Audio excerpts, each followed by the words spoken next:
شہریار نے اپنی سالگرہ کے دن ہی مناحل کے سامنے دوسری شادی کی لڑکی لا کر کھڑی کر دی۔ عورت کا سب سے بڑا فرض وارث دینا ہے اور تم اس کام میں ناکام ہو گئی ہو۔ مناحل نے وہ رپورٹ چھپا دی جس پر حمل کی تصدیق لکھی تھی اور خاموشی سے گھر چھوڑ دیا۔ حالات نے اسے اکیلا کر دیا لیکن اس نے ہمت نہیں ہاری۔ 3 سال بعد شہریار اپنے کاروباری دوستوں کے ساتھ ایک بڑی تقریب میں گیا جہاں مہمان خصوصی کے طور پر آنے والی ایک کامیاب CEO کوئی اور نہیں بلکہ مناحل تھی، اور اس کے ساتھ کھڑا 3 سال کا معصوم بچہ ہو بہو شہریار کی شکل کا تھا۔ اسٹیج پر مہمان خصوصی کی تقریر کا وقت ہو رہا ہے، اس کے ساتھ کھڑے پرسنل اسسٹنٹ نے جھک کر کہا۔ مناحل نے ہلکا سا سر ہلا دیا۔ بیٹا، ماما بس ابھی 2 منٹ میں آئی، وہ دیکھو وہ سامنے آپ کی پسندیدہ چاکلیٹ پیسٹری رکھی ہے، انکل کے ساتھ جا کر لو۔ اویان نے معصومیت سے سر ہلا کر ہاں کی اور وہاں سے چلا گیا۔ وہ گہری آنکھیں، ناک کا وہ مخصوص نکارہ اور پیشانی پر بکھرے بال وہ ہو بہو شہریار کا بچپن تھا۔ اس کے پیروں تلے زمین نکل گئی تھی۔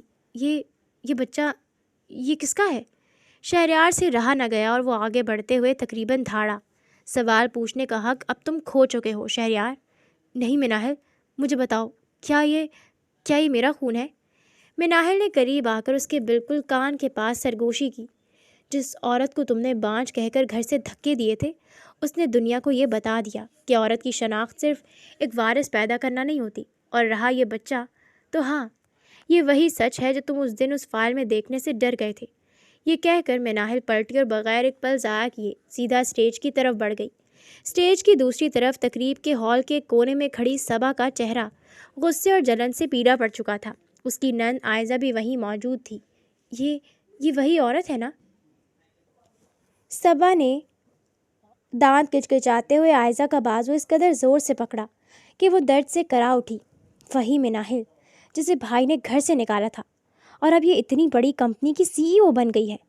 عائزہ نے اپنے ہونٹ بھینچ لیے۔ اس کی اپنی آنکھوں میں بھی ہوش اڑا دینے والی حیرت تھی۔ مجھے یقین نہیں آ رہا، جو عورت ایک ایک روپیہ جوڑنے کے لیے محتاج تھی آج اتنے بڑے بزنس گروپ کی مالک کیسے بن گئی؟ اور وہ بچہ؟ صبا، کیا تم نے غور کیا؟ وہ ہو بہو ہمارے بھائی کی کاربن کاپی لگ رہا ہے۔ بکواس بند کرو عائزہ، صبا غصے سے پھٹ پڑی۔ اگر یہ بات سچ ثابت ہو گئی نا تو شہریار کا گھر، اس کی عزت اور اس کی ساری جائیداد دونوں ہاتھ سے نکل جائیں گی، اور وہ طلاق کا ڈھونگ سب مٹی میں مل جائے گا۔ مجھے ابھی شہریار کے پاس جانا ہوگا۔ صبا آگ بگولا ہو کر اس کی طرف بڑھی جہاں شہریار اب بھی بت بنے کھڑا تھا۔ اسی دوران ہال کے دوسرے کونے میں شہریار کا دوست دانش اپنے کچھ رشتہ داروں کے ساتھ کھڑا یہ سارا تماشا دیکھ رہا تھا۔ دانش کے کزن حارث نے چائے کا کپ منہ سے لگاتے ہوئے ہلکا سا طنزیہ قہقہہ لگایا۔ بھائی، دنیا بھی کتنی ظالم اور گول ہے۔ یاد ہے وہ دن جب اسی شہریار نے سب کے سامنے مناحل کو ذلیل کر کے نکالا تھا، اور آج دیکھو خدا نے اسی مناحل کو اس کے منہ پر تماچا مارنے کے لیے کتنے اونچے مقام پر کھڑا کر دیا ہے۔ دانش کی نظریں اب بھی وہیں اسٹیج پر تھیں۔ غرور کا سر ہمیشہ نیچا ہوتا ہے بھائی۔ شہریار کو اپنی دولت اور مرد ہونے کا بہت غرور تھا نا، آج اسی کا گھمنڈ خاک میں مل گیا ہے۔ مناحل بہت صبر والی لڑکی تھی، اللہ نے اس کے صبر کا پھل اس سے دنیا کے سامنے دے دیا، لیکن اب دیکھنا یہ ہے کہ شہریار اس ہولناک سچ کو کیسے ہضم کرتا ہے۔ اسٹیج پر مناحل کی مختصر اور جاندار تقریر ختم ہو چکی تھی اور پورا ہال تالیوں کی گونج سے گونج رہا تھا۔ وہ پورا اعتماد انداز میں اسٹیج سے نیچے اتری۔ اس کی آنکھوں میں ایک فاتحانہ چمک تھی جو دیکھنے والوں کو خائف کر رہی تھی۔ جیسے ہی وہ ہال کے باہر کی طرف جانے لگی، صبا غصے میں پاگل ہوتی ہوئی اس کے راستے میں حائل ہو گئی۔ 1 منٹ رکو مناحل، صبا نے اپنا غصہ دباتے ہوئے تیز اور زہریلے لہجے میں کہا۔ یہ کون سا نیا ناٹک شروع کیا ہے تم نے؟ 3 سال پہلے ایک ایک تنکے کو ترستی ہوئی نکلی تھی، اور اب یہاں آ کر کیا ڈرامہ بازی کر رہی ہو؟ مناحل نے بے نیاز نظر صبا پر ڈالی۔ ڈرامہ تو تم لوگوں نے رچایا تھا صبا، اور رہی بات یہاں تک پہنچنے کی، تو اب مجھے کسی کو کچھ ثابت کرنے کی ضرورت نہیں ہے۔ جس کی اوقات سڑک پر تماشا لگانے کی ہو وہ محلوں میں بیٹھ کر بھی اندر سے فقیر ہی رہتا ہے۔ مناحل کے الفاظ نشتر کی طرح چبھے۔ صبا غصے سے کانپ اٹھی۔ تمہاری زبان بہت لمبی ہو گئی ہے۔ مت بھولنا کہ تم ایک طلاق یافتہ عورت ہو، چاہے جتنا مرضی روپیہ کما لو، یہ معاشرہ تمہیں کبھی عزت نہیں دے گا۔ عائزہ بھی لپک کر وہاں آ پہنچی۔ وہ بھی غصے سے پھنکار رہی تھی۔ ہاں مناحل، صبا بالکل ٹھیک کہہ رہی ہے۔ اور وہ بچہ، کس کا نام ڈالا ہے تم نے اس کے باپ کے خانے میں؟ مناہل کے ہونٹوں کی مسکراہٹ اور زیادہ گہری ہو گئی۔ اس نے دونوں کو اوپر سے نیچے تک دیکھا اور طنزیہ انداز میں بولی، عزت اور نام کی فکر اب تم دونوں کو کرنی چاہیے، کیونکہ جو طوفان اب اس گھر میں آنے والا ہے وہ تمہاری نسلوں کی بنیادیں ہلا کر رکھ دے گا۔ اور رہی میرے بچے کی بات، تو جا کر اپنے لاڈلے بھائی سے پوچھ لو کہ اس نے اپنی اولاد کو ٹھوکر مارنے سے پہلے کس ذلت کا پیالہ پیا تھا۔ اتنے میں اویان ہاتھ میں چاکلیٹ پیسٹری پکڑے ہوئے بھاگتا ہوا مناہل کے پاس آیا اور معصومیت سے بولا، مما چلو نا، اب گھر چلتے ہیں، مجھے بہت نیند آ رہی ہے۔ مناہل نے جھک کر پیار سے اویان کو اپنی آغوش میں اٹھا لیا اور صبا اور آئزہ کو پتھر کی مورت بنا کر چھوڑتے ہوئے پر اعتماد قدموں سے باہر کی طرف نکل گئی۔ پیچھے ہال کے دروازے پر کھڑا شہریار ان دونوں کو جاتے ہوئے دیکھ رہا تھا۔ گاڑی جیسی سنسان سڑک پر آئی، صبا سے مزید نہ ضبط ہو سکا۔ اس نے جھٹکے سے منہ دوسری طرف کیا اور پھٹ پڑی، شہریار تم اندھے ہو گئے تھے کیا؟ اس دن جو تم نے اس عورت کو گھر سے دھکے دے کر نکال دیا، اور آج وہ اتنی بڑی کمپنی کی CEO بنی ہوئی ہے اور تم وہاں بت بنے کھڑے تماشا دیکھ رہے تھے۔ صبا کی آواز میں زہر گھلا ہوا تھا۔ صبا بس، ایک لفظ اور نہیں۔ کیوں نہ بولوں؟ صبا نے چیختے ہوئے کہا، تمہاری اس حماقت کی وجہ سے آج ہمارا سب کچھ داؤ پر لگ گیا ہے۔ وہ بچہ، تم نے غور نہیں کیا تھا اس کی شکل پر؟ ہو بہو تمہاری کاربن کاپی ہے۔ اگر وہ مناہل عدالت چلی گئی اور اس نے ثابت کر دیا کہ وہ بچہ تمہارا خون ہے، تو شہریار ہم سڑک پر آ جائیں گے۔ تمہاری ساری جائیداد، یہ کوٹھی، یہ بزنس، سب اس عورت اور اس کے بچے کے نام ہو جائے گا۔ میں نے کہا نا، زبان بند رکھو اپنی۔ شہریار نے اچانک گاڑی اتنی زور سے بریک لگائی کہ ٹائروں کی چرچراہٹ سے سڑک گونج اٹھی۔ اس نے غصے سے سرخ ہوتی ہوئی آنکھوں سے صبا کی طرف دیکھا۔ ایک لفظ اور منہ سے نکلا نا تو بھول جاؤ گی کہ تم اس گھر کی مالکن ہو۔ آئزہ نے گھبرا کر بیچ میں مداخلت کی، بھائی صبا غصے میں ہے، لیکن وہ قید ٹھیک رہی ہے، ہمیں اس وقت غصے سے نہیں عقل سے کام لینا ہوگا۔ وہ مناہل جو 2 وقت کی روٹی کے لیے محتاج تھی، 3 سال میں اتنی بڑی پوزیشن پر کیسے پہنچ گئی؟ اس کے پیچھے ضرور کوئی نہ کوئی ہے۔ وہی ڈرائنگ روم جہاں آج بھی اسی صوفے پر شہریار بیٹھا ہوا تھا، لیکن تب حالات مختلف تھے۔ مناہل دروازے کے پاس کھڑی تھی، اس کی آنکھیں آنسوؤں سے بھیگی ہوئی تھیں اور ہاتھ میں ایک سفید لفافہ لرز رہا تھا۔ شہریار خدارا میری بات تو سنو۔ مناہل کی آواز کانپ رہی تھی۔ یہ رپورٹ دیکھو، ڈاکٹر کہتی ہے کہ بس مناہل بس۔ شہریار نے اٹھ کر اپنا ہاتھ ہوا میں لہرایا تھا۔ اس کی آنکھوں میں حقارت اور بیزاری تھی۔ مجھے تمہاری جھوٹی صفائیاں نہیں سننی۔ 3 سال ہو گئے ہیں شادی کو اور تمہاری گود آج بھی خالی ہے۔ میرے خاندان کو ایک وارث چاہیے، کوئی روتی ہوئی لاچار عورت نہیں۔ یہ طلاق کے کاغذات ہیں، ان پر سائن کرو، اس گھر سے نکلو۔ مناہل نے وہ کاغذات دیکھے، پھر اٹھتے ہوئے آنسوؤں کے ساتھ شہریار کے پیروں میں بیٹھنا چاہا، لیکن شہریار نے پاؤں پیچھے ہٹا لیے۔ تم بانجھ ہو مناہل، تم مجھے میرا وارث نہیں دے سکتی۔ مناہل نے اٹھ کر اپنے آنسو صاف کیے تھے اور بنا ایک لفظ کہے گھر سے باہر نکل گئی تھی۔ باہر تیز بارش ہو رہی تھی اور اس کے پاس کرائے کے لیے بھی پیسے نہیں تھے۔ اس نے اپنے دونوں ہاتھوں سے اپنا سر پکڑ لیا۔ میں نے غلطی کی تھی، میں نے بہت بڑی غلطی کی تھی، اس کے منہ سے بے اختیار نکلا۔ صبا نے یہ سنا تو اس کا جلا کٹا دل اور بھڑک اٹھا۔ اس نے طنزیہ ہنستے ہوئے کہا، واہ، اب پچھتاوا ہو رہا ہے؟ جب وہ عورت رو رہی تھی تب تو تمہیں اپنی مردانہ انا پیاری تھی۔ اب جاؤ، جا کر اس کے قدموں میں گر جاؤ اور کہو کہ اپنا بچہ اور خود کو لے کر واپس آ جائے۔ صبا! شہریار نے غصے سے دھاڑ کر اسٹیئرنگ پر مکہ مارا۔ اسی دوران شہر کے ایک پوش علاقے میں واقع عالی شان بنگلے کے ڈرائنگ روم میں مناہل صوفے پر سکون سے بیٹھی ہوئی تھی۔ چھوٹا اویان صوفے پر ہی سو چکا تھا۔ اس کا ایک ہاتھ مناہل کے دامن پر تھا۔ دروازے پر ہلکی سی دستک ہوئی اور ڈرائیور نے اندر آ کر سر جھکا دیا۔ میڈم، وہ کام ہو گیا ہے جو آپ نے کہا تھا۔ مناہل نے چائے کا کپ میز پر رکھا۔ اس نے اویان کے ماتھے پر آئے بال پیار سے پیچھے کیے اور دھیمی آواز میں بولی، ٹھیک ہے عادل، کل صبح ہی وہ نوٹس ان کے گھر پہنچ جانا چاہیے۔ جو آگ انہوں نے 3 سال پہلے میرے گھر میں لگائی تھی، اب اس کی تپش ان کے اپنے محل کو جلائے گی۔ عادل سر ہلا کر باہر چلا گیا۔ مناہل نے اٹھ کر اویان کو اٹھایا اور اپنے کمرے کی طرف بڑھ گئی۔ بستر پر لٹاتے ہوئے اس نے بچے کے معصوم چہرے کو دیکھا جو بالکل اپنے باپ شہریار پر گیا تھا۔ تم نے مجھے سڑک پر پھینکا تھا شہریار۔ مناہل نے خود سے سرگوشی کی، اب تم ایک ایک قطرے کے لیے ترسو گے۔ میں تم سے تمہارا سب کچھ چھین لوں گی، تمہاری عزت، تمہارا غرور، اور ہاں، یہ بچہ بھی جو اب صرف میرا ہے۔ اگلی صبح شہر کے سب سے بڑے بزنس ہاؤس کے باہر ایک گاڑی آ کر رکی۔ دروازہ کھلا تو کالی سوٹ میں ملبوس، اینک لگائے ایک لمبا تڑنگر پرکشش مرد باہر نکلا۔ اس کا نام اسفند یار تھا، ملک کا نامور بزنس ٹائکون، اور وہی شخص جس نے پچھلے 3 سالوں میں مناہل کو زمین سے اٹھا کر آسمان پر پہنچایا تھا۔ اسفند کی شخصیت میں ایک الگ ہی رعب اور پراسرار پن تھا۔ اس کی آنکھیں تیز تھیں اور چال میں ایک ایسا اعتماد تھا جو اچھے اچھے بڑوں کے ہوش اڑا دیتا تھا۔ وہ سیدھا مناہل کے آفس کی طرف بڑھا، دروازے پر دستک دی اور اندر داخل ہوا۔ مناہل، اسفند نے اپنی ڈارک سن گلاسز اتار کر میز پر رکھیں اور کرسی کھینچ کر بیٹھ گیا۔ کل رات کی تقریب کا سارا میڈیا کوریج میرے پاس آ چکا ہے۔ شہریار اور اس کی موجودہ بیوی کے چہروں کے اڑتے ہوئے رنگ دیکھنے کے لائق تھے۔ مناہل نے فائلوں سے سر اٹھایا، اس کے ہونٹوں پر ہلکی سی مسکراہٹ آئی۔ شکریہ اسفند، تمہارے بغیر میں یہ سب کبھی اکیلے نہیں کر سکتی تھی۔ 3 سال پہلے جب میں نے اس گھر کی دہلیز پار کی تھی تو میرے پاس صرف یہ بچہ اور میرے آنسو تھے۔ تم نے مجھے ہاتھ پکڑ کر چلنا سکھایا۔ اسفند نے جھک کر ٹیبل پر ہاتھ رکھے۔ اس کی آنکھوں میں ایک گہرا اور پاگل پن کی حد سے بڑھتا ہوا جنون اور محبت تھی جو وہ ہمیشہ چھپانے کی کوشش کرتا تھا۔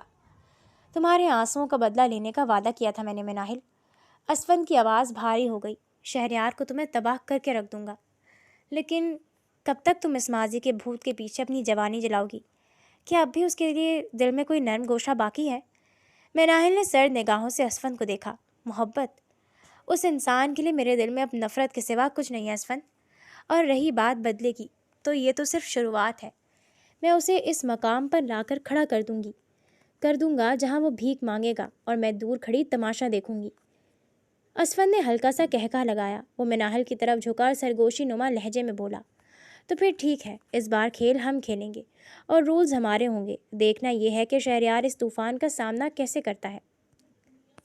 دوسری طرف شہریار کے دفتر میں دروازہ دھڑام سے کھلا۔ شہریار اپنے کیبن میں سر پکڑے بیٹھا تھا کہ اس کا پرسنل اسسٹنٹ ہانپتے ہوئے اندر داخل ہوا۔ سر، وہ نوٹس؟ کون سا نوٹس؟ شہریار نے جھنجلا کر سر اٹھایا۔ اسسٹنٹ نے ایک سرکاری کاغذ آگے بڑھایا جس کے الفاظ پڑھتے ہی شہریار کے ہاتھوں سے قلم چھوٹ کر نیچے گر گیا۔ یہ کیا ہے؟ شہریار کی آواز حلق میں ہی پھنس گئی۔ اسسٹنٹ نے کانپتے ہوئے کہا، سر، یہ ملتان کے اس بڑے پروجیکٹ کا کورٹ نوٹس ہے، اور اسے کسی اور نے نہیں بلکہ MM گروپ آف کمپنیز نے فائل کیا ہے، اور اس کی چیف ایگزیکٹو کا نام مناہل ملک ہے۔ Manahil MM group? نہیں، ایسا نہیں ہو سکتا۔ میں اس عورت کے سامنے بھیک نہیں مانگوں گا۔ جاؤ میرے وکیل کو فوراً کال کرو۔ ادھر اسفند اپنے کوٹ کے بٹن کھولتا ہوا اندر داخل ہوا۔ وہ سیدھا اویان کے پاس گھٹنوں کے بل بیٹھ گیا۔ ارے میرا شہزادہ کیا کر رہا ہے آج؟ اسفند نے مسکرا کر اویان کے گال کو ہلکا سا کھینچا۔ اویان نے جھٹ سے اپنا کھلونا اٹھایا اور اسفند کی طرف بڑھاتے ہوئے معصومیت سے بولا، اسفند انکل، یہ دیکھیں میری کار ٹوٹ گئی ہے، اس کو ٹھیک کر دینا۔ اسفند نے ہنستے ہوئے وہ چھوٹی سی کار پکڑی اور بولا، اچھا جی، میرا بیٹا حکم کرے اور میں انکار کروں؟ لاؤ ادھر، ابھی ٹھیک کیے دیتا ہوں۔ مناہل نے لیپ ٹاپ سے سر اٹھایا۔ اس نے چائے کا کپ اٹھایا اور اسفند کی طرف بڑھایا۔ تھک گئے ہو گیا آج بہت، یہ لو چائے پیو۔ اسفند نے چائے کا کپ تھام لیا۔ اس کی نظریں مناہل کے چہرے پر ٹک گئیں۔ ویسے آج شہریار کی حالت دیکھنے لائق ہوگی، کورٹ نوٹس پہنچ چکا ہے اس کے پاس۔ مناہل نے صوفے پر بیٹھتے ہوئے ٹھنڈا سانس لیا۔ پتہ نہیں کیوں اسفند، جب میں نے اسے اس حال میں دیکھا تو دل میں غصے کے ساتھ ایک عجیب سا خالی پن بھی محسوس ہوا۔ وہی انسان کبھی میری دنیا ہوا کرتا تھا۔ اسفند کا چہرہ ایک لمحے کے لیے سخت ہوا۔ اس نے چائے کا کپ میز پر رکھا اور تھوڑا سا مناہل کی طرف جھکا۔ مناہل، کتنی بار کہا ہے کہ اس انسان کا نام اپنی اس پیاری زبان پر لا کر اپنا دل مت دکھایا کرو۔ وہ اس قابل ہی نہیں ہے کہ تمہاری آنکھ کا ایک آنسو بھی ضائع کر سکے۔ اسفند نے پیار سے اویان کے سر پر ہاتھ پھیرا جو اب دوبارہ اپنے کھلونوں میں لگ چکا تھا، اور دھیمی آواز میں بولا، تمہیں اس کی بربادی دیکھنے کے لیے جینا ہے، پرانے زخموں کو کھرچنے کے لیے نہیں۔ مناہل نے اسفند کی آنکھوں میں جھانک کر دیکھا۔ اس کے ہونٹوں پر مسکراہٹ آ گئی۔ بس ایک وعدہ کرو، کبھی اس ماضی کو اپنے حال پر حاوی نہیں ہونے دو گی، ٹھیک ہے؟ اویان نے اچانک اٹھ کر مناہل کی گود میں چھلانگ لگائی اور منہ بناتے ہوئے بولا، مما مجھے بھوک لگ گئی ہے، مما مجھے پیزا کھانا ہے۔ مناہل کھلکھلا کر ہنس پڑی۔ اس نے اویان کو گلے سے لگایا اور بولی، اچھا بابا میرا بچہ، ابھی آرڈر کرتی ہوں تمہارا فیوریٹ پیزا۔ رات کے 2 بج رہے تھے۔ شہریار کا گھر اندھیرے میں ڈوبا ہوا تھا، لیکن اس کے اسٹڈی روم میں روشنی جل رہی تھی۔ میز پر شراب کی خالی بوتل اور بکھرے ہوئے کاغذات اس بات کی گواہی دے رہے تھے کہ وہ کس قدر ذہنی اذیت میں مبتلا تھا۔ دروازے پر ہلکی سی دستک ہوئی اور صبا اندر داخل ہوئی۔ شہریار، کب تک یہاں بیٹھے رہو گے؟ صبح سے تم نے ایک لقمہ منہ میں نہیں ڈالا۔ صبا کی آواز میں اس بار وہ طنز نہیں تھا بلکہ ایک خوف تھا۔ وکیل کا فون آیا تھا، وہ کہہ رہا ہے کہ کیس بہت مضبوط ہے اور اگر ہم نے بلاس شرائط معاہدہ نہ کیا تو ہم سڑک پر آ جائیں گے۔ کچھ کرو شہریار۔ کیا کروں صبا؟ بتاؤ کیا کروں؟ شہریار اٹھ کھڑا ہوا، اس کی ٹانگیں لڑکھڑا رہی تھیں۔ اسی عورت کو تو نے اور میں نے مل کر گھر سے نکالا تھا، آج وہ اتنی بڑی طاقت بن کر سامنے آئی ہے کہ میرے پاس اسے دینے کے لیے اپنی عزت کے علاوہ کچھ نہیں بچا۔ صبا کا دل کانپ اٹھا، اس نے غصے سے آگے بڑھ کر کہا، تو کیا ہار مان لو گے؟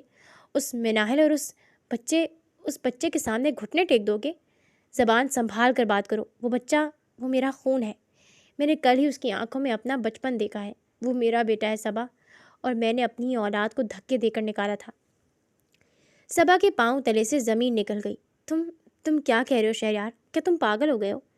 شہریار پاگلوں کی طرح ہنسنے لگا، اس کی آنکھوں سے آنسو بہہ نکلے۔ ہاں، میں پاگل ہو گیا ہوں، پچھتاوے کی آگ مجھے اندر سے جلا کر راکھ کر رہی ہے، اب مجھ سے مزید برداشت نہیں ہوتا۔ وہ لڑکھڑاتا ہوا کمرے سے باہر نکل گیا اور صبا پتھر کی مورت بنی وہیں بیٹھی کھڑی رہ گئی۔ یہ لو، دماغ کی ندیوں کو کھولنے کے لیے بہترین نسخہ، اسفند نے مسکرا کر کہا۔ مناحل نے فائل سے نظریں ہٹا کر کافی کا مگ تھام لیا۔ شکریہ اسفند۔ ویسے سچ کہوں، شہریار کی وہ حالت دیکھ کر اندازہ ہوا کہ مکافاتی عمل کا قانون کتنی سچی چیز ہے۔ اسفند نے اپنے مگ سے ایک چسکی لی اور بولا، مکافاتی عمل تو بس شروع ہوا ہے مناحل، لیکن اب اس پردے کو یہیں گرا دو تو بہتر ہے۔ کب تک اس پرانے گندے باب کو کھول کر بیٹھو گی؟ زندگی آگے بڑھنے کا نام ہے اور اب تمہاری کامیابی کا سورج عروج پر ہے۔ مناحل نے گہرا سانس لیا اور بولی، تم بالکل ٹھیک کہہ رہے ہو اسفند، اب میرا مقصد صرف میرا بیٹا اور میرا کام ہے، ماضی کو دفن کرنے کا وقت آ گیا ہے۔ اتنے میں اویان دوڑتا ہوا آیا اور اسفند کی ٹانگ سے لپٹ گیا۔ اسفند انکل، مجھے جھولا جھولنا ہے، چلو نا۔ اسفند نے ہنستے ہوئے اویان کو فوراً اٹھا کر اپنے کندھے پر بٹھا لیا۔ او میرے راجا، بیٹے کو جھولا جھولنا ہے؟ چلو پھر اسلام آباد کے اس خوبصورت پہاڑوں والے ویدر میں مری کی سیر پر چلتے ہیں، کیا کہتی ہو مناحل؟ ویکینڈ وہیں گزارتے ہیں۔ مناحل نے حیرت سے اسفند کو دیکھا، پھر اویان کی خوشی سے کھلکھلاتی ہوئی ہنسی دیکھی تو وہ انکار نہ کر سکی۔ مری؟ چلو ٹھیک ہے، بچہ بھی خوش ہو جائے گا اور تھوڑا مائنڈ بھی فریش ہو جائے گا۔ دوسری طرف شہریار کے سامنے صبا اور عائزہ بیٹھی تھیں۔ شہریار، تم پاگل ہو گئے ہو کیا؟ صبا نے غصے سے اپنا بیگ میز پر رکھا۔ بھائی، اگر تم نے طلاق کا اقرار کر لیا اور اس بچے کو اپنا لیا تو ہمارا کیا ہوگا؟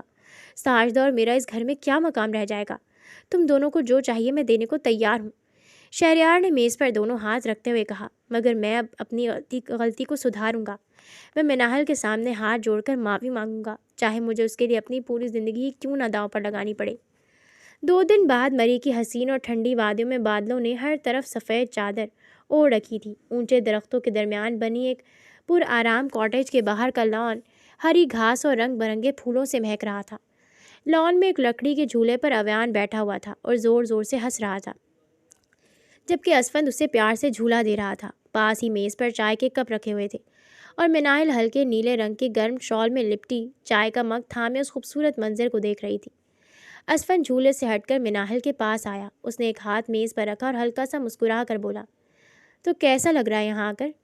اب تو دل میں کوئی بوجھ باقی نہیں ہے نا؟ مناحل نے اسفند کی طرف دیکھا۔ بہت سکون مل رہا ہے اسفند، یوں لگتا ہے جیسے طوفان تھم گیا ہو اور زندگی ایک بار پھر مسکرا رہی ہو۔ تمہارا بہت شکریہ کہ تم ہر وقت مشکل وقت میں میرے ساتھ کھڑے رہے۔